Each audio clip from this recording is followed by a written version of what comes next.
Innal hamdalillah nahmaduhu wa nasta'inuhu wa nastaghfiruh wa na'udzu billahi min syururi anfusina wa sayyiati a'malina may yahdihillahu fala mudhillalah wa may yudlil fala hadiyalah. Asyhadu an la ilaha illallah wahdahu la syarikalah wa asyhadu anna Muhammadan abduhu wa rasuluh. Amma ba'd. Faqala Allah ta'ala fi Qur'anil Majid, a'udzu billahi minasyaitonir rajim. Ya ayyuhalladzina amanu taqullaha haqqa tuqatih wa la tamutunna illa wa antum muslimun.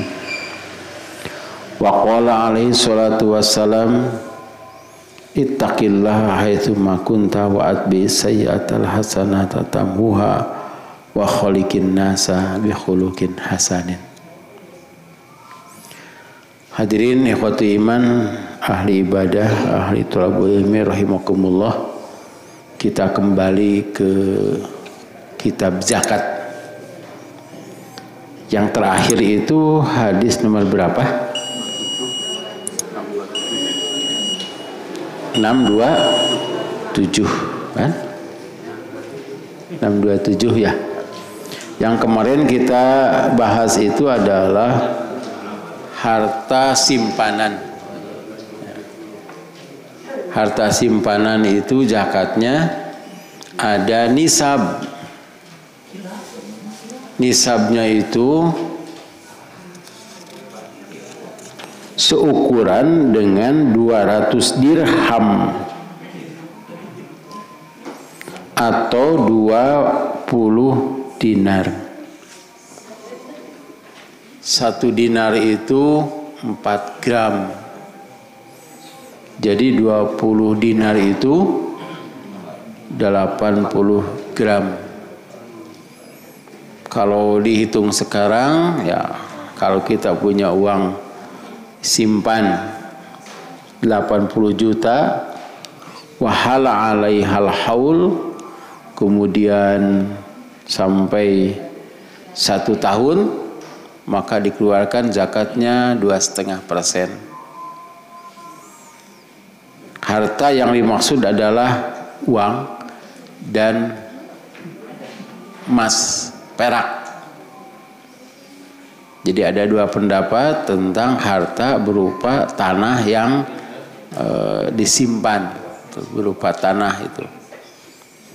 Jika harta kita itu digolangkeun, dikelola dan digolangkeun teh naon kamari teh?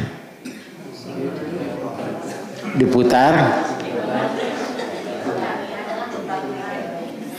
Nah, itu tidak ada zakat, tapi ada wajib infak. Jika digunakan untuk modal dagang, maka itu zakatnya zakat tijarah. Hadis nomor 628.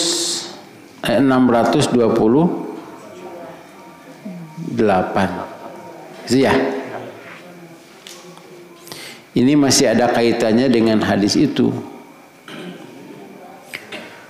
Wali Tirmidzi an Ibni Umar, man istafada malan fala zakata alaihi hatta yahula alaihi al-haulu ar-rajihu waqfuhu. Hadis ini diriwayatkan oleh Imam At-Tirmidzi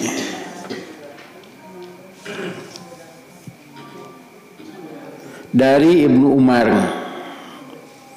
Bahkan berarti At-Tirmidzi menerima dari Ibnu Umar. Jadi dari At-Tirmidzi ke Ibnu Umar itu banyak orang.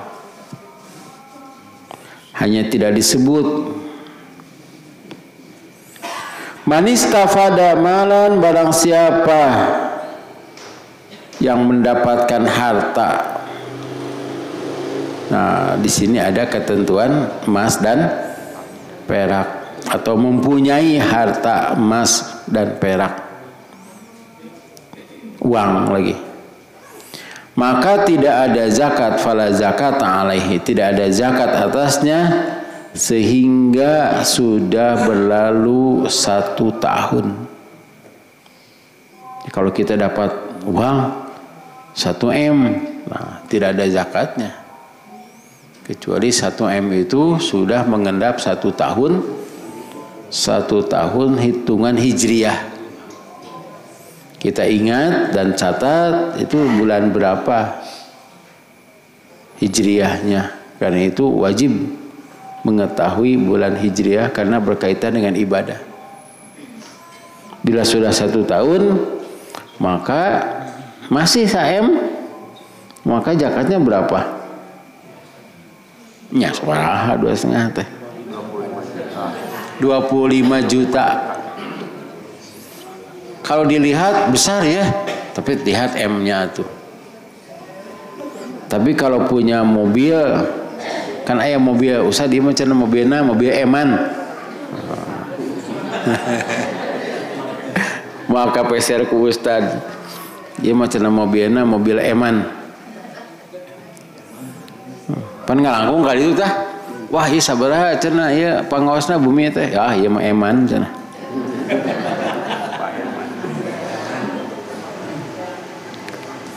Maka keluar zakatnya atau apabila lebih, misalnya 1M 100.000 ya keluarkan 2,5 dari itu.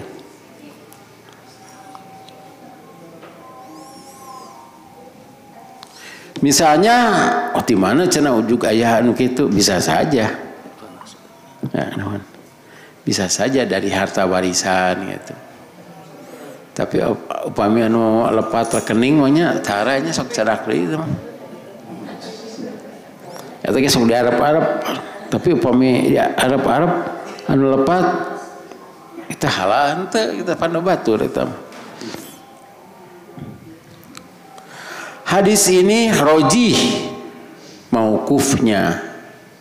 Rojih itu lebih kuat mauqufnya. Yang dikatakan mauquf adalah perkataan sahabat atau nasihat sahabat atau pendapat sahabat, bukan dari Nabi SAW. Tetapi para ulama hadis memandang bahwa hal setahun tidak bisa jadi dari sahabat, bahkan dari Rasulullah. Jadi kalau 1 tahunnya tidak menggunakan hadis ini, tapi menggunakan hadis yang sahih di bawah dari Rasulullah Sallallahu Alaihi Wasallam. Di atas, Pak. Ini hadisnya kita baca sepotong paling atas. Wahala alaihal haulu, dan sudah lewat 1 tahun, jadi sudah berlalu 1 tahun. Nah ini jadi dalil. Bahkan disebutkan di bawah juga. Walaisa fi malin zakatun hatta yahula alaihil haul. Tidak ada harta zakat sehingga lewat 1 tahun. Tapi ini untuk harta simpanan. Entong neroskeun simpanan sanes mah harta. Ta eta mah kedah dibiayaan. Wajib teh. Kita lanjut ke hadis nomor 629.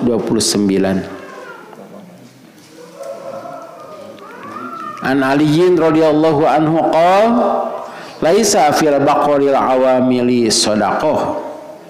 Rawahu Abu Dawud wa Daruqutni wa rajihu waqfuhu aidan.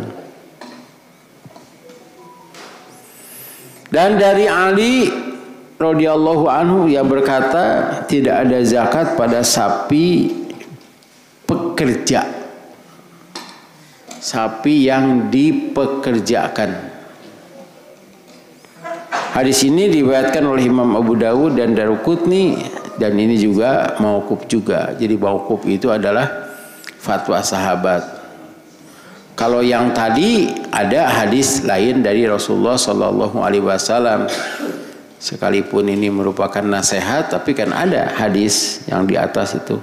Wahala alaihil haulu, berputar 1 tahun atau mengendap 1 tahun. Kalau ini adalah fatwa Ali bin Abi Thalib. Tapi Ali juga tahu dari mana kalau beliau berfatwa itu. Kalau bukan dari Rasulullah Shallallahu Alaihi Wasallam. Nah, dalam hal ini jika kita masih ragu, ya lebih baik gunakan saja hadis ini. Jadi ada sapi yang diarah tenaun diambil, nah beda arah bahasa Indonesia sama bahasa Sunda. Pak Bupati parantos masihan pengarahan ternyata diarah teman. Jadi masihan nasihat gitu.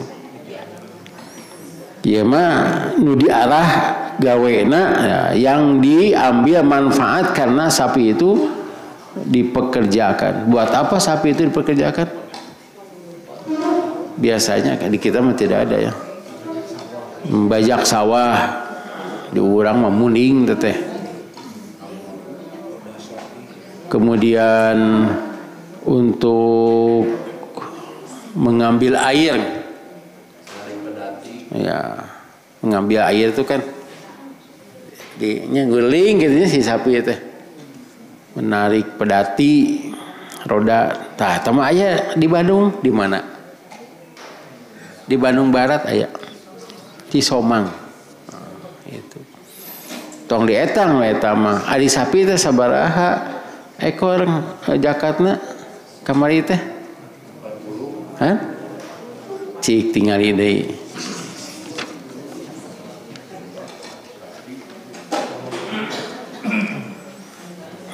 Hilap dinya. Hadis nomor 623. Nah, kita mundur. Bismillahirrahmanirrahim.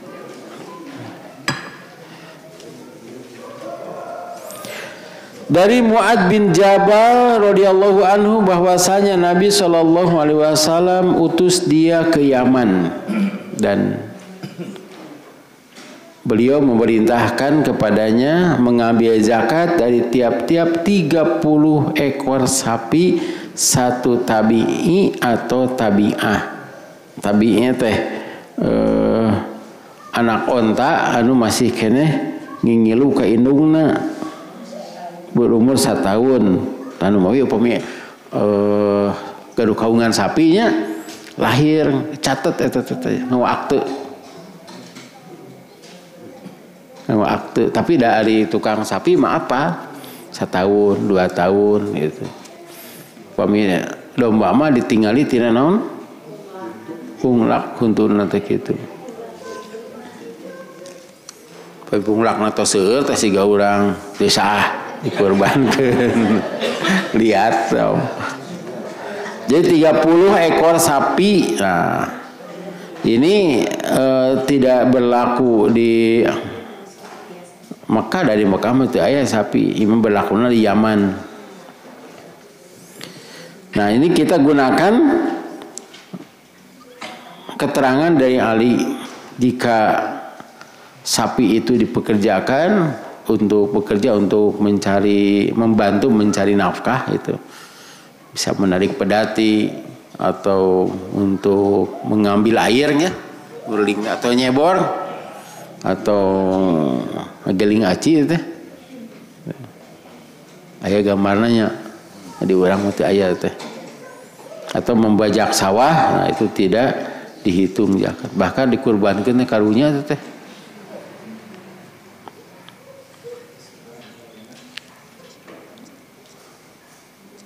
Ini hadis mauquf. Kalau ragu-ragu, wah cenah itu dihitung, ya hitung aja. Kalau sudah 30 mah. Sebab tahun depan bertambah.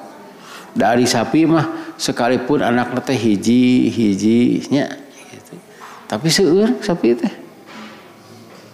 Di Bandung itu kebutuhan di kota Bandung 1 hari itu 50 ekor sapi. Dipencit eta teh. Nu 50. Nah, kalau hari Jumat, Sabtu itu beda lagi. Tapi ku Allah Subhanahu wa taala takdirkeun aya we. Bahkan di New Zealand itu sapinya lebih banyak daripada penduduknya. Nah, kemudian benten sang kucingnya. Kucing mah 4, busuk 7 gitu. Tapi ku Allah teh seueur paeh. Siga singa teh kan anakna teh 3, 4 gitu. Tapi sakedik teh di Afrika teh. Tapi upami siga wildebeest itu kan hiji teh, tapi banyak juga. Nah, ku Allah diatur mah ku urang di pikiran mah kapikir eta teh. Paraban ku Allah Subhanahu wa taala. Maraban buaya bari jeung tara liar cicing we dirinya sina meuntas we teh wildebeest teh. Maraban eta teh. Kita lanjut ke 630. An Amr bin Syu'aibin an abihi an jaddihi Abdullah bin Amrin anna Rasul radhiyallahu anhum anna Rasulullah sallallahu alaihi wasallam qala man waliya yatiman lahu malun fayattajir lahu wala yatruku hatta ta'kulahu shadaqah.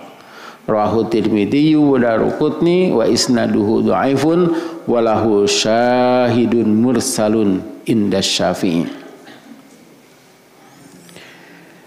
Dari Amir bin Syu'aib dari bapaknya dari datuknya. Datuknya itu adalah Abdullah bin Amr.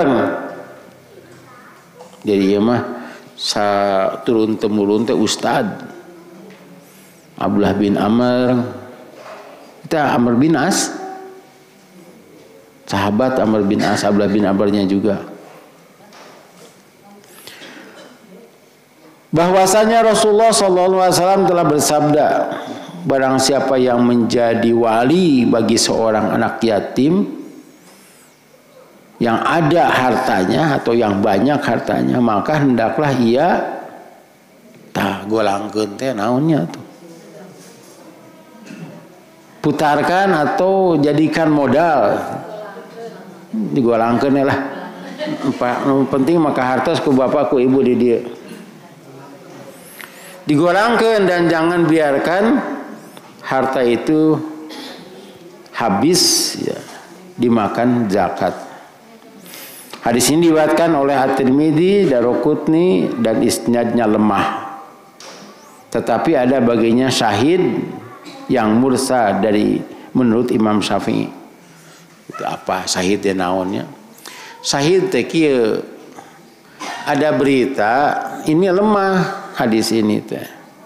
Tapi ada berita dari yang lain yang tidak menyebut orang ini, itu namanya syahid.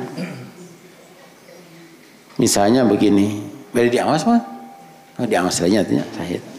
Kayak di contohan, pante apa jantan diawas.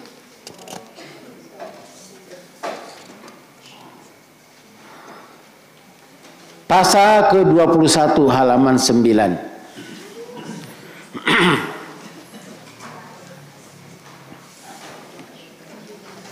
Syahid dan mutabi ya.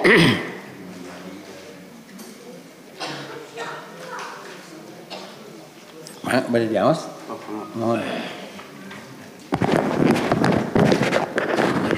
Syahid dan mutabi. Di dalam satu hal, jika ada satu hadis yang diriwayatkan oleh Bukhari, umpamanya Nabi Muhammad SAW dari jalan Ibnu Abbas umpamanya, lantaran ada diriwayatkan satu hadis lain yang sama maknanya dari Nabi SAW dari jalan lain syahadat, maka yang lain ini dinamakan syahid. Dan jika dari jalan Ibnu Abbas juga, maka yang ini dinamakan mutabi. Syahid artinya penyaksi, mutabi itu yang mengikuti atau yang mengiringi. Kahartos tuh. Emang abdi mana ros we. Kieu atunya ya. Aya berita. Jadi ketika seorang laki-laki pulang ke rumahnya, ternyata istrinya tidak ada. Tanyakan kepada anak-anaknya. Anak-anaknya masih kecil. Ada ibu ke mana? Ke pasar, ke rumah sakit. Cek barudak. Tapi itu lemah itu. Kan anak kecil yang berusia 7 tahun, 6 tahun. Nah, ke rumah sakit ada 2 kemungkinan. Nya ke rumah sakit naon cik kemungkinan kahiji berobat, kedua ngalongok, nu katieu udah memang gawena dirinya.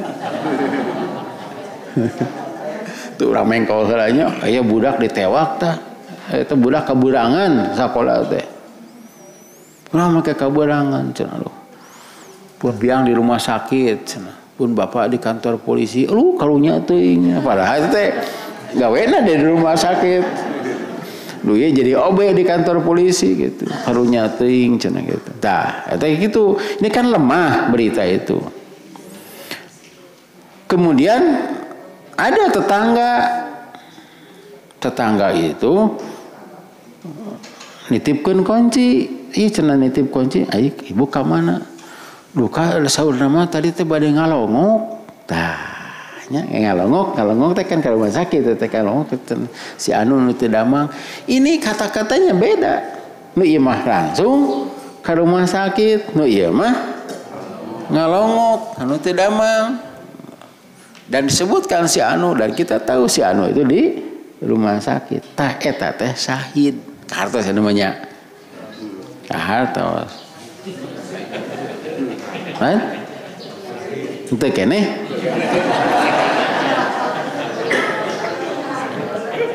Jadi kata tita tangga teh jadi syahid. Nah, jadi syahid menguatkan berita dari anak. Di sini kan sebutkan maknanya. Maknanya sama.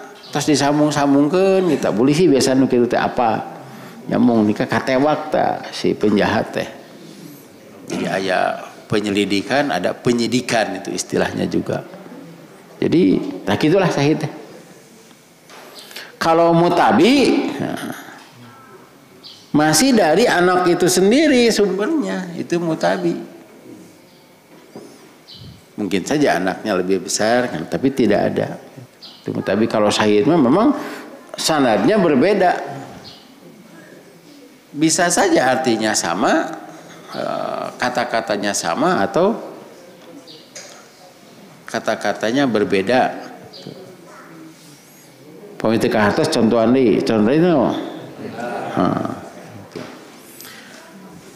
Cik Ustad deh KKM. Aim cenah bejakeun ka barudak.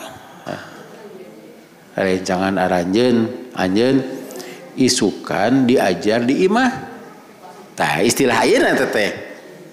Jadi kapungkur mah libur, ayeuna mah teh aya libur teh, belajar di rumah gitu.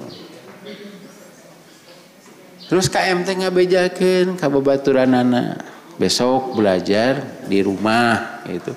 Aya anak yang tidak mengerti.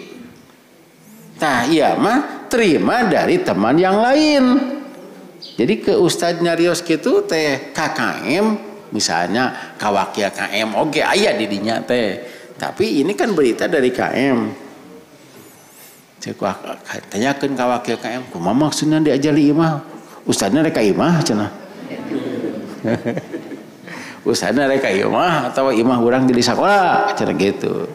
Tah cek wakia KM teh isukan mah pre cenah gitu. Jelas. Da kajami eta kada kitu.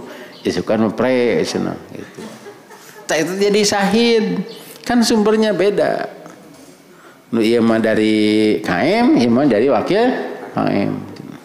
Atau ayeuna mah belajar di rumah atau teteh. Pre teh maksudna mah. Tah kitu syahid deh. Jadi ini hadis dari Amr bin Shu'aib dari Abdullah bin Amr. Abdullah bin Amr adalah sahabat Rasulullah SAW.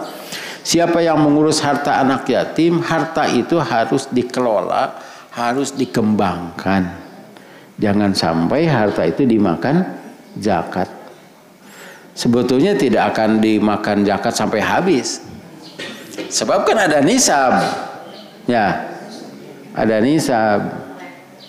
Jadi misalnya harta warisan itu berupa sawah. Sawah itu menghasilkan padi. Dan apabila sudah nisab, kita belum ya itu.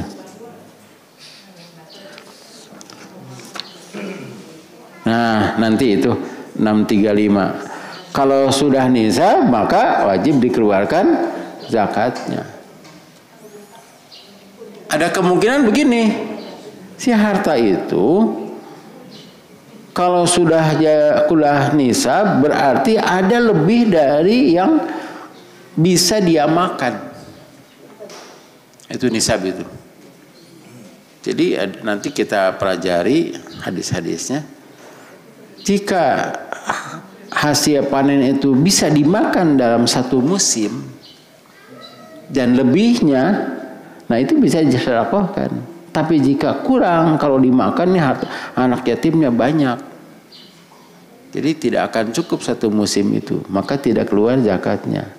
Nah, apabila harta itu berupa uang, sok dimodalkan, berikan saham, jadikan saham. Tapi itu juga si pengelola harus jeli.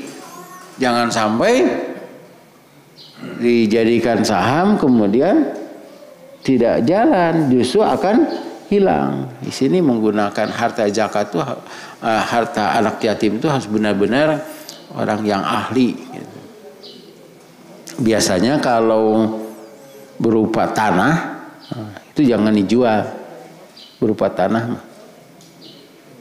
Sebab itu akan harganya akan tinggi. Tapi itu juga untuk teka lebet proyek, kita teka sabet proyek.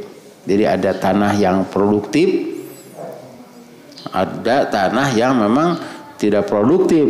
Di anggo sawah oge tidak menguntungkan. Nah, ini yang mengurus harta anak yatim itu harus pandai. Karena itu ketika menerima harta anak yatim harus dicatat berapa nilainya dan ciri-cirinya juga harus jelas. Tidak cukup begini, saya menerima harta anak yatim sebanyak 1 hektar berupa sawah. Itu tidak jelas. Nah, sawahnya di Ciganitri atau napi di Karawang. Beda kan? Kalau di Karawang itu produktif, tapi 1 hektar di Karawang itu harganya tidak seperti 1 hektar. 1 hektar itu sabar 100 kali 100, ya 100 kali 100 di Ciganitri, sekalipun tidak bisa ditanami, tapi tiasa dipelakan batu Ciganitri mah. Pelakan batu ngau semen, fondasi. Dan nanti setelah anak itu dewasa dan dapat menggunakan harta, maka harta itu harus diberikan lagi kepada anak yatim yang sudah dewasa tegas hideng dan bisa mengelola harta, maka itu juga harus disaksikan dan ada bukti-bukti yang lain. Apabila tidak jelas 1 hektar, nah, di mana eta 1 hektar teh? Nah, di Papua, nah di Kabupaten Bandung kan beda itu. Kalau tidak jelas, atau nanti bisa saja itu ditukar dengan hartanya yang tidak produktif. Nah, itu kada diaos ayatna teh mah. Surat An-Nisa ayat 2. Coba surat An-Nisa ayat 2. A'udzubillahi minasyaitonirrajim. Wa atu yatama amwalahum wala tatabaddalu khabisa bitayyib wala ta'kulu amwalahum ila amwalikum innahu kana huban kabira. Tah sing cobi. Dan berikanlah kepada anak-anak yatim yang sudah dewasa harta mereka. Janganlah kamu menukar yang baik dengan yang buruk, dan janganlah kamu makan harta mereka bersama hartamu. Sungguh tindakan menukar dan memakan itu adalah dosa yang besar. Ayat 10-nya An-Nisa artinya. Sesungguhnya orang-orang yang memakan harta anak yatim secara zalim, secara zolim, sebenarnya mereka itu menelan api dalam perutnya dan mereka akan masuk ke dalam api yang menyala-nyala neraka. Nah, ini tentang harta anak yatim. Jadi yang menerima harta anak yatim harus bisa mengelola. Jadi jika ada anak yatim itu bisa dibagi-bagi tugas. Nu ieu mah pendidikan anak. Nah, ini hartanya. Apabila yang mengurus harta anak yatim itu mampu mendidik dan mampu mengelola hartanya, silahkan saja. Yang paling berhak mendidik dan mengelola harta anak yatim itu adalah saudara ayahnya. Yang emang ti bapak, saudara ayah. Dan saudara ayah itu dapat warisan sebetulnya.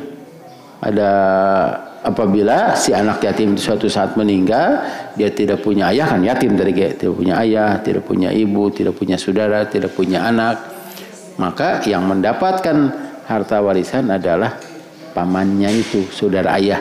Saudara ibu tidak.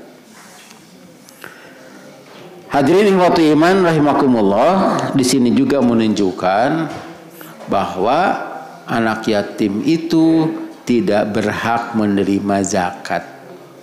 Bahkan anak yatim itu kalau punya harta yang banyak harus mengeluarkan zakat. Jadi kurang ulangnya deh.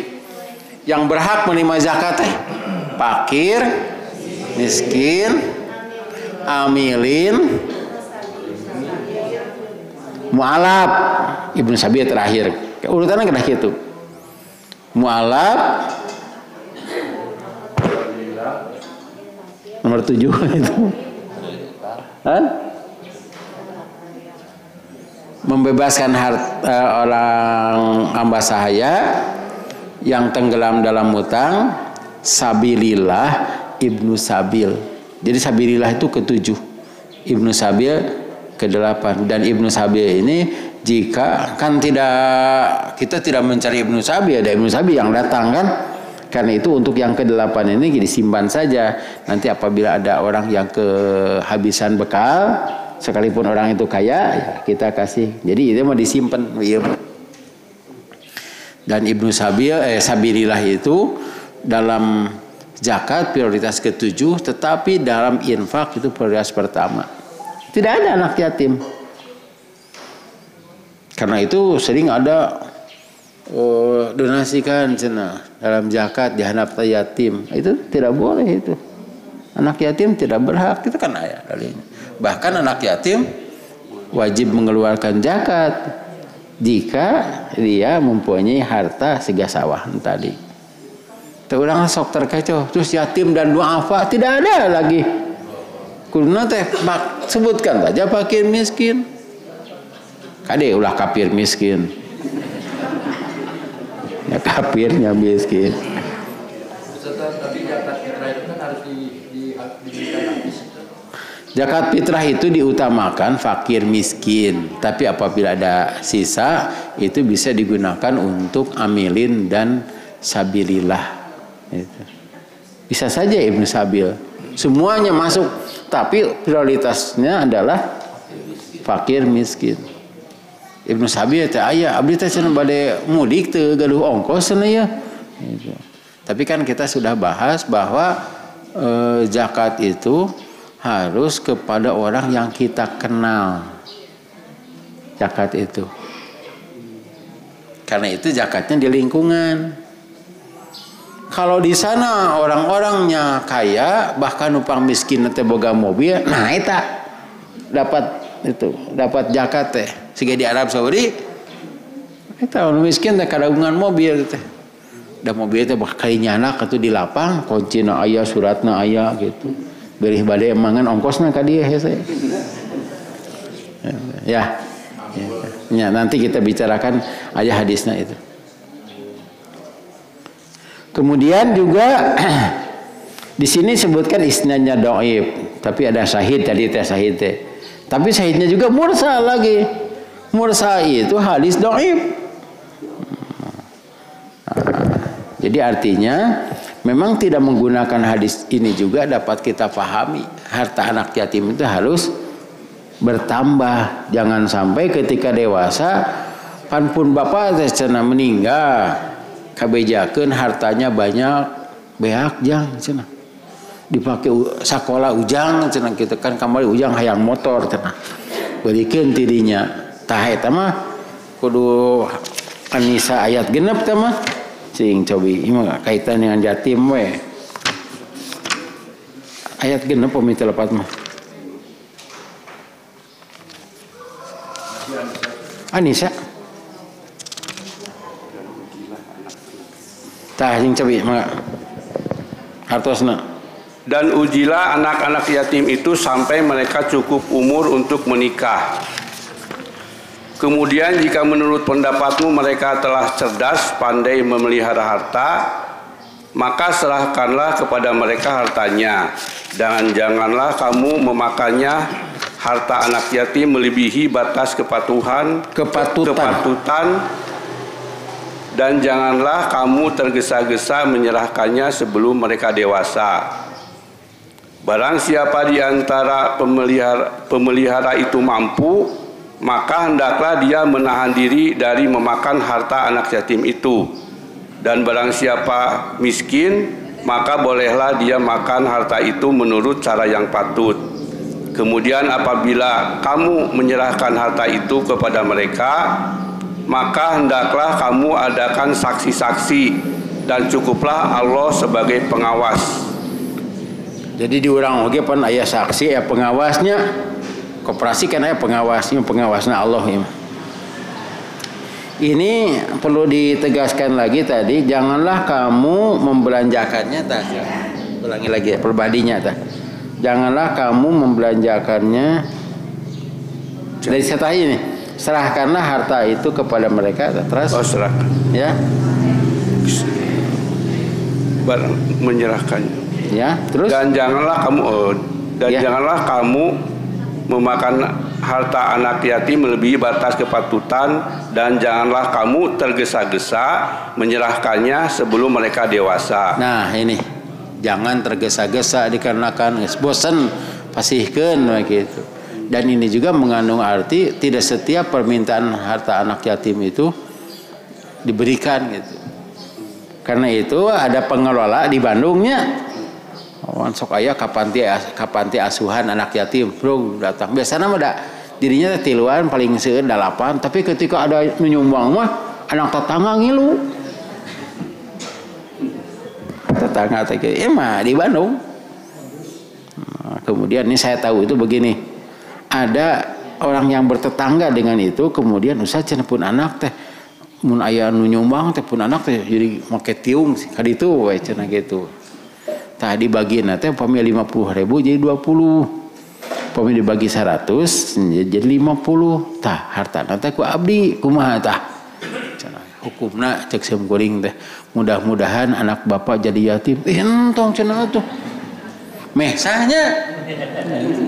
Ari narima duit nah ya, tapi budakna jadi yatim mun kitu mah cenah abdi mau cenah nya meh sah cetek gitu.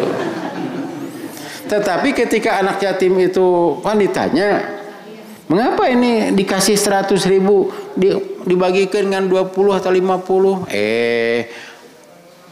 Budak leutik mah tong nyeka duit gede gitu. Terserah itu alasannya, apakah memang gitu atau napi henteunya budak leutik cenah menerima duit gede teu meunang kewe dikiri duit cenah gitu. Ya, bekal makannya. Tapi biasanya itu jajan, karena itu diberikannya kepada pengelola, dan pengelola harus hati-hati itu. Kalau dia makan harta anak yatim secara zalim, maka api neraka itu. Karena itu harus bisa mengatur ya. Jangan sampai ketika anak itu belum selesai sekolah, hartanya sudah habis. Nah, jadi disinilah kepandaiannya. Jadi sekalipun tidak menggunakan hadis ini, maka ayat-ayat yang tadi itu lebih kuat tentang mengelola harta anak yatim. Tah sakitu we heula.